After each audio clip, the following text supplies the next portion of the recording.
Hello, so we actually warmed up our voice today because, oh my god, I forgot to rewrite the intro. Dang it! Let me back out of that. Let's end this drive. This one. Okay, if you enjoyed our picture follows, if you want to see exclusive behind the scenes of the show, what did I say? Follow us on YouTube. Also, if your job's rating group, share with your friends. You can also blah blah blah. We're now take all of this part out. We are currently running a contest on our social media for the duration of C10 to win a copy of the complete Anne of Green Gables series. Today we will be continuing Anne of Green Gables by Lucy Maud Montgomery. Okay.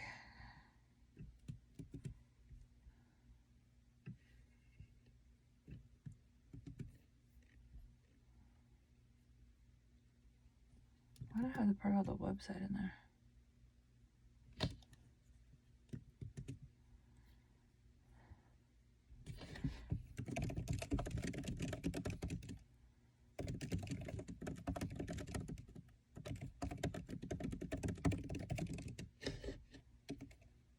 Nope.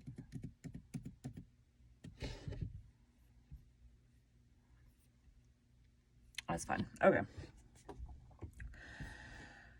I use Google Drive for my stuff because it syncs to everything. So when I, excuse me, edit it on my laptop, which is where I type better than on a digital thing.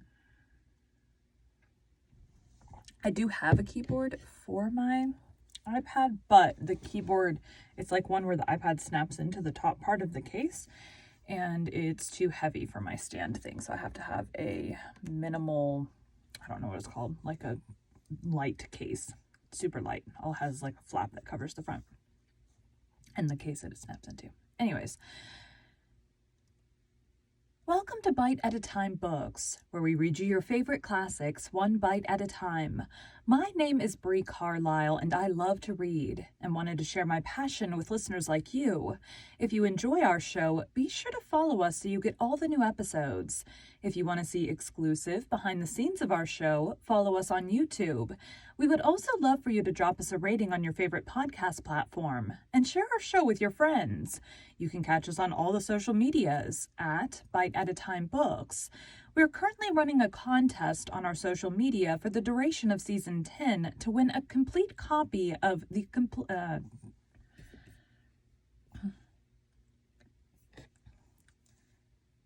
Oh, we don't have sound because it's muted.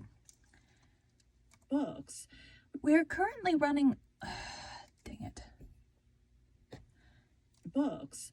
We are currently running a contest on our social media for the duration of season 10 to win a copy of the complete Anne of Green Gables series.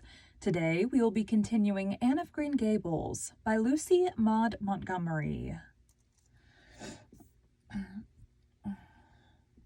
And what I'll do for character voices, it typically takes me, well, I'm used to, like, with normal narration, I'm recording for several hours at a time, but it usually takes me a couple days to, like, get the voices in, so I don't know how long it'll take me to, like, lock in, oh yeah, that's the voice that I used. So for today, we're going to listen back to our first sentences that our characters spoke, and so you'll see how that goes. Marie. Chapter 3. Marilla Cuthbert is surprised. Marilla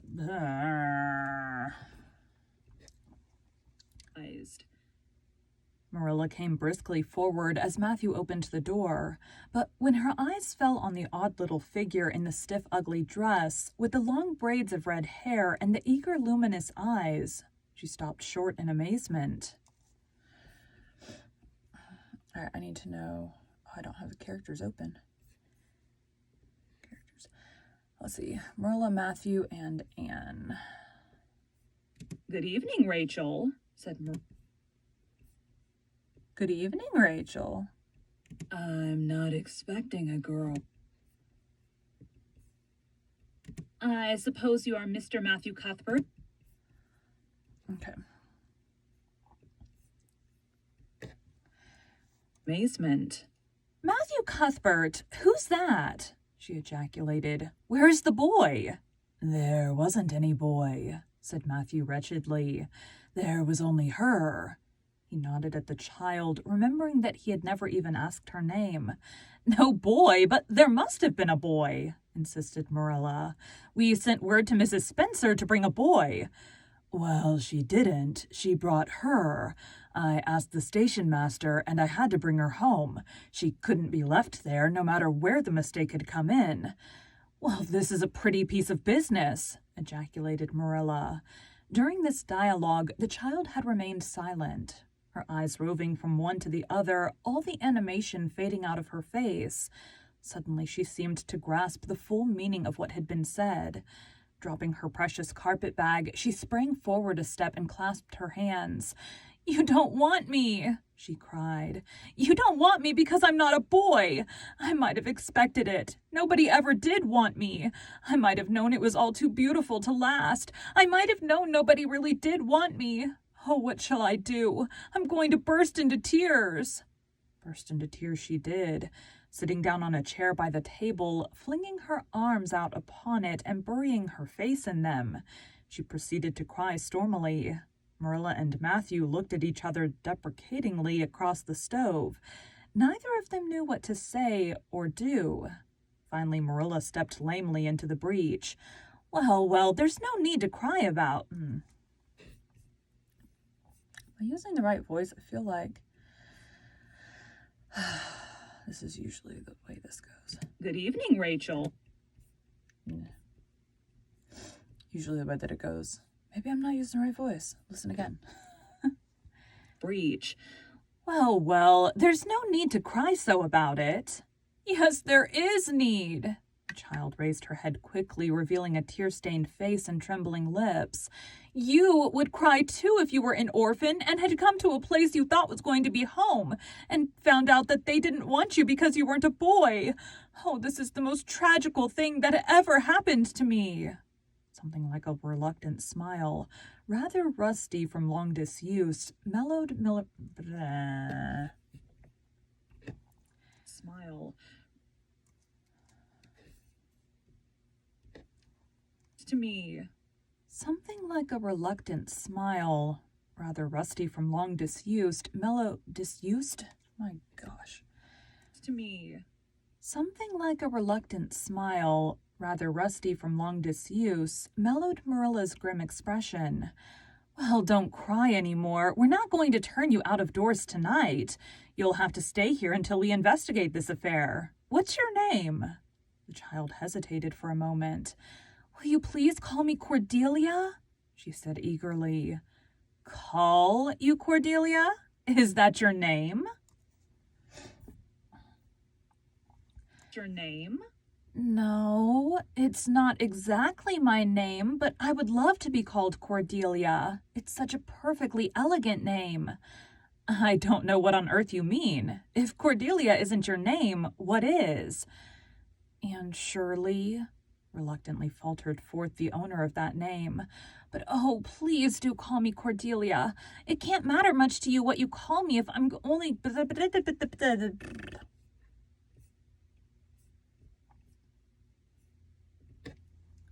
Shirley, reluctantly faltered forth the owner of that name. But oh, please do call me Cordelia.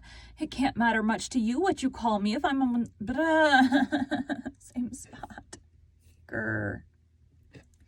Shirley, reluctantly faltered forth the owner of that name.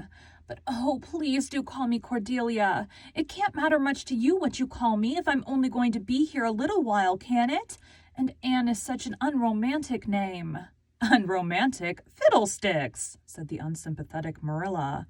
Anne is a real good, plain, sensible name. You've no need to be ashamed of it. Oh, I'm not ashamed of it, explained Anne. Only I like Cordelia better. I've always imagined that my name was Cordelia. At least, I always have of late years. When I was young, I used to imagine it was Geraldine, but I like Cordelia better now. But if you call me Anne, please call me Anne, spelled with an E. What difference does it make how it's spelled? Asked Marilla with another rusty smile. It's spelled, asked Marilla with another rusty smile as she picked up the teapot. Oh, it makes such a difference. It looks so much nicer. When you hear a name pronounced, can't you always see it in your mind, just as if it was printed out? I can. And A-N-N looks dreadful, but A-N-N-E looks so much more distinguished. If you'll only call me Anne spelled with an E, I shall try to reconcile myself to not being called Cordelia. Very well, then, Anne spelled with an E. Can you tell us how this mistake came to be made? We sent word to Mrs. Spencer to bring us a boy. Were there no boys at the asylum? Oh, yes, there was an abundance of them, but Mrs. Spencer said distinctly that you wanted a girl about 11 years old, and the matron said she thought I would do. You don't know how delighted I was. I couldn't sleep all last night for joy. Oh, she added reproachfully, turning to Matthew. Why didn't you tell me at the station that you didn't want me and leave me there? If I hadn't seen the White Way of Delight and the Lake of Shining Waters, it wouldn't be so hard. What on earth does she mean? Demanded Marilla, staring at Matthew. She's just referring to some conversation we had on the road, said Matthew hastily. I'm going out to put the mare in, Marilla. Have tea ready when I come back. Did Mrs. Spencer bring anybody over besides you? Continued Marilla when Matthew had gone out. She brought Lily Jones for herself. Lily is only 5 years old, and she's very beautiful and had nut-brown hair. If I was very beautiful and had nut-brown hair, would you keep me? No, we want a boy to help Matthew on the farm. A girl would be of no use to us. Take off your hat. I'll lay it and your bag on the hall table. Anne took off her hat meekly. Matthew came back presently, and they sat down to supper, but Anne could not eat. In vain she nibbled at the bread and butter and pecked at the crabapple preserve out of the little scalloped glass dish by her plate. She did not really make any headway at all. You're not eating anything, said Marilla sharply, eyeing her as if it were a serious shortcoming. Anne sighed.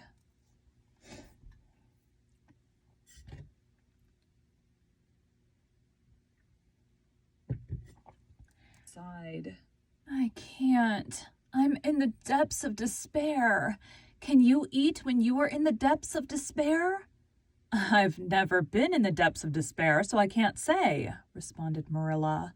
Weren't you? Well, did you ever try to imagine you were in the depths of despair? No, I didn't. Then I don't think you can understand what it's like. It's a very uncomfortable feeling indeed. When you try to eat, a lump comes right up in your throat and you can't swallow anything, not even if it was a chocolate caramel. I had a chocolate... Caramel? I had one chocolate caramel once 2 years ago, and it was simply delicious. I've often dreamed since then that I had a lot of chocolate caramels, but I always wake up just when I'm going to eat them. I do hope you won't be offended because I can't eat. Everything is extremely nice, but still I cannot eat. I guess she's tired, said Matthew, who hadn't spoken since his return from the barn. Best put her to bed, Marilla. Marilla had been wondering where Anne should be put to bed. She had prepared a couch in the kitchen chamber for the desired and expected boy, but although it was neat and clean, it did not seem quite the thing to put a girl there somehow. But the spare room was out of the question for such a stray waif, so there remained only the East Gable room. Marilla lighted a candle and told Anne to follow her, which Anne spiritlessly did, taking her hat and carpet bag from the hall table as she passed. The hall was fearsomely clean.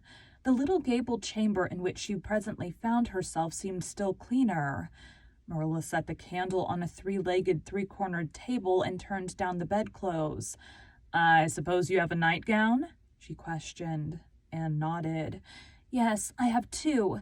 The matron of the asylum made them for me. They're fearfully skimpy. They're fearfully skimpy. There's never enough to go around in an asylum, so things are always skimpy, at least in a poor asylum like ours.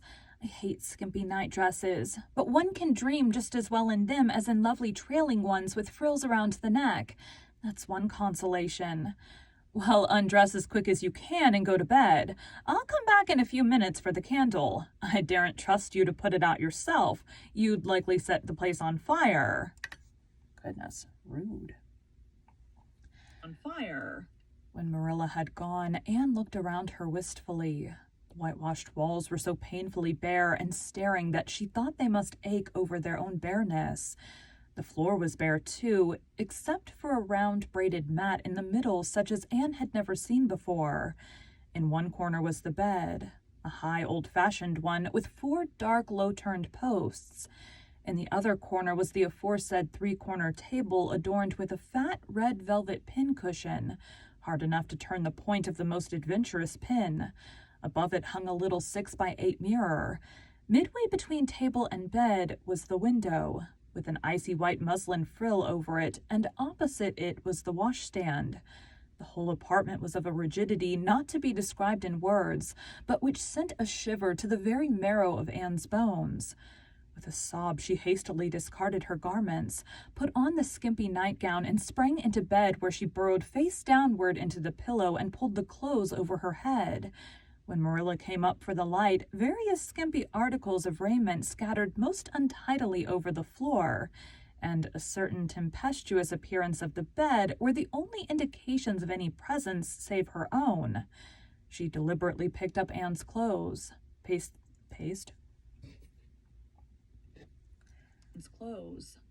them neatly on a prim yellow chair, and then, taking up the candle, went over to the bed. "Good night," she said, a little awkwardly but not unkindly.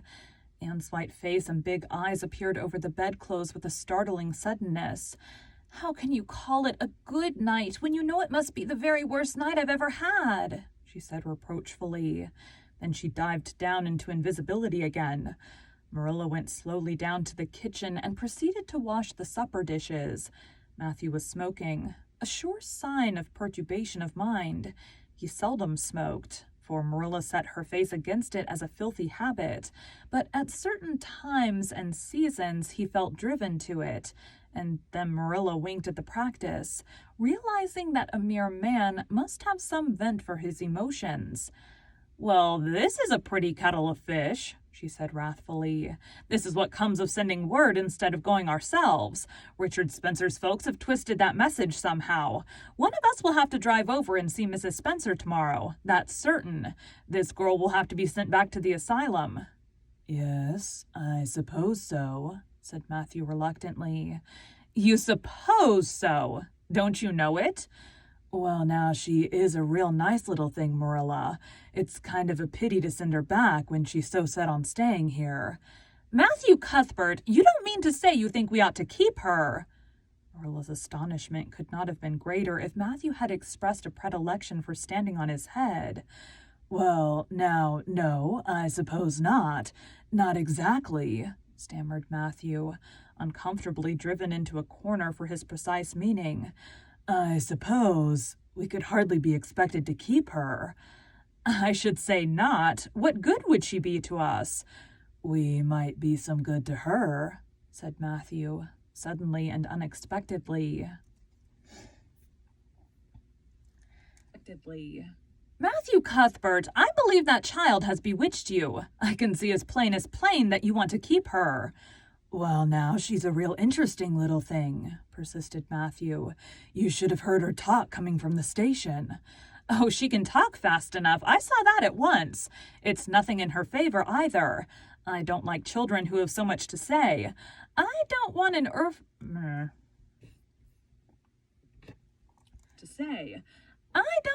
orphan girl, and if I did, she isn't the style I'd pick out. There's something I don't understand about her. No, she's got to be dispatched straight away back to where she came from." "I could hire a French boy to help me," said Matthew, "and she'd be company for you." "I'm not suffering for company," said Marilla shortly, "and I'm not going to keep her." Well, now, it's just as you say, of course, Marilla, said Matthew, rising and putting his pipe away. I'm going to bed. To bed went Matthew, and to bed, when she had put her dishes away, went Marilla, frowning most resolutely. And upstairs, in the east gable, a lonely, heart-hungry, friendless child cried herself to sleep.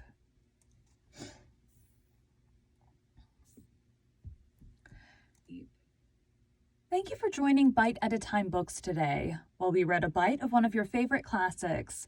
If you enjoy our show, be sure to follow us so you get all the new episodes. If you want to see exclusive behind the scenes of our show, follow us on YouTube. We would also love for you to drop us a rating on your favorite podcast platform and share our show with your friends. You can catch us on all the social medias at Bite at a Time Books. We're currently running a contest on our social media for the duration of Season 10 to win a copy of the complete Anne of Green Gables series. Be sure to come back tomorrow for the next... Be sure to come back tomorrow for the next bite of Anne of Green Gables.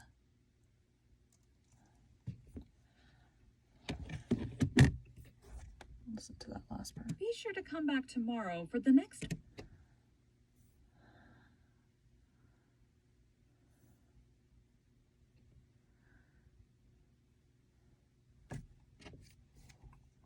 Back down. Okay.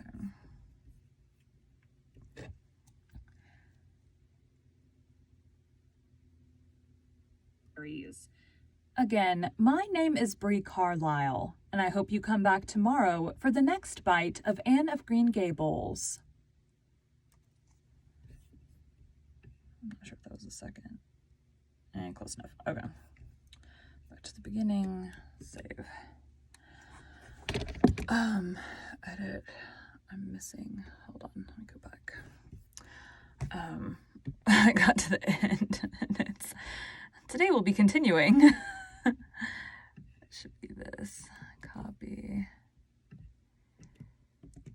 Again, my name is Bree Carlisle. I hope you come back tomorrow for the next bite of Anne of Green Gables. Okay. It happens. Anyways, all right. That's all fixed. All right. Thanks, guys.